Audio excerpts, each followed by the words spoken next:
जय गुरुदेव and good evening dear students.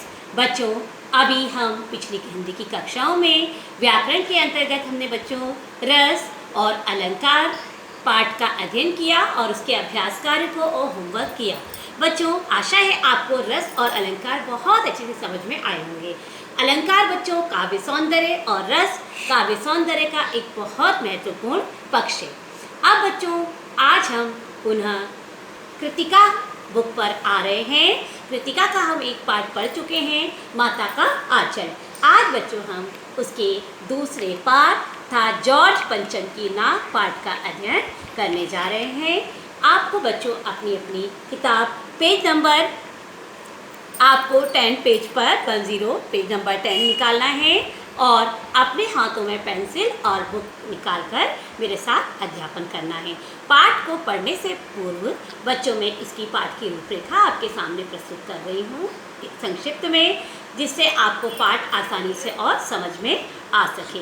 George पंचम की नाक, क्योंकि इस पाठ में लेखक ने व्यंग रूप में ये बताने की प्रयत्न किया है, बताने की कोशिश की है कि नाक आपकी इज्जत का प्रतीक होती है।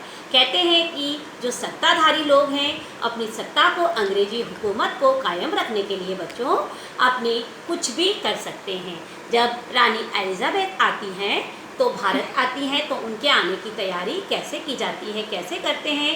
एक मूर्ति पर नाक नहीं रहती, उस नाक को कैसे कहीं से भी मूर्तिकार को पकड़ कर लाते हैं और नाक लगवाई जाती है। इस पाठ में यही दर्शाया गया है और कठिन शब्दों का आप ज़रूर देखेंगे बच्चों। तो आइए अब हम कृतिका पाठ जॉर्ज पंचम की नाक पाठ का अध्ययन करते हैं। 1 मिनट बच्चों, यह जॉर्ज पंचम की नाक पाठ ये कमलेश्वर द्वारा लिखा गया पाठ है। ये व्यंग्य रचना है उनका। 1932 में इलाहाबाद में उत्तर प्रदेश में मैनपुरी नामक स्थान में उनका जन्म हुआ। उत्तर प्रदेश के राज्य में उन्होंने पत्रकारिता के माध्यम से एक महत्वपूर्ण ख्याति उपलब्धि हासिल की है। दैनिक जागरण, सारिका, दैनिक भास्कर जैसी पत्रिकाओं का उन्होंने संपादन भी किया है। उनकी प्रमुख रचनाएं बच्चों जिंदे मुर्दे, कस्बे का आदमी, कही बात, कई ऐसी रचनाएं हैं जिन्होंने अपने व्यंग्य रूप में समाज पर व्यंग्य किया है। आइए बच्चों अब हम इस पाठ का अध्ययन करते हैं। पाठ 2 जॉर्ज पंचम की नाक, पेज नंबर 10।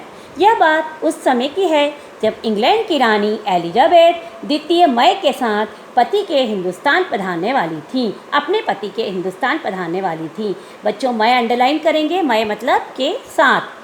अखबारों में उनकी चर्चा हो रही थी। रोज़ लंदन के अखबारों